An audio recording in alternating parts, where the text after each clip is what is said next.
ঢাকায় এসেছেন পাকিস্তানি অভিনেত্রী হানিয়া আমির।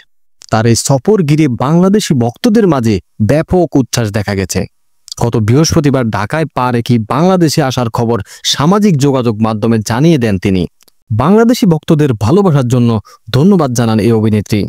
নিজের ভেরিফাইড ফেসবুক পেজে বাংলাদেশ নিয়ে আবেগী বার্তা দেন হানিয়া আমির। একটি ছবি আপলোড করে ক্যাপশনে বাংলায় লেখেন, আসসালামু আলাইকুম, বাংলাদেশ কেমন আছো? ওই দিন সকালে হানিয়া আমির ঢাকার ঐতিহ্যবাহী আহসান মঞ্জিলে ঘুরতে যান। সেখানে তিনি নাগা মরিচ দিয়ে ফুচকা ঝালমুড়ি খেয়েছেন এবং মাটির বাড়ে দুধ চা পান করেন। এরই মাঝে হানিয়া আমির ঢাকায় কাটানো কিছু ছবিও সামাজিক যোগাযোগ মাধ্যমে ভাইরাল হয়েছে। এসব ছবি তিনি ইনস্টাগ্রাম ও ফেসবুকে পেজে শেয়ার করেছেন। এ সফরে হানিয়া আমিরের সঙ্গে ছিলেন কন্টেন্ট ক্রিয়েটর ও food blogger Iftekhar Rafsan. Viral হওয়া ভিডিওতে দেখা যায় তারা দুজনে একসঙ্গে রিকশায় ঘুরে বেড়াচ্ছেন এবং গল্প করছেন। আহসান মঞ্জিলের সিঁড়িতে দাঁড়িয়ে হানিয়া আমির বেশ কিছু ছবি তোলেন।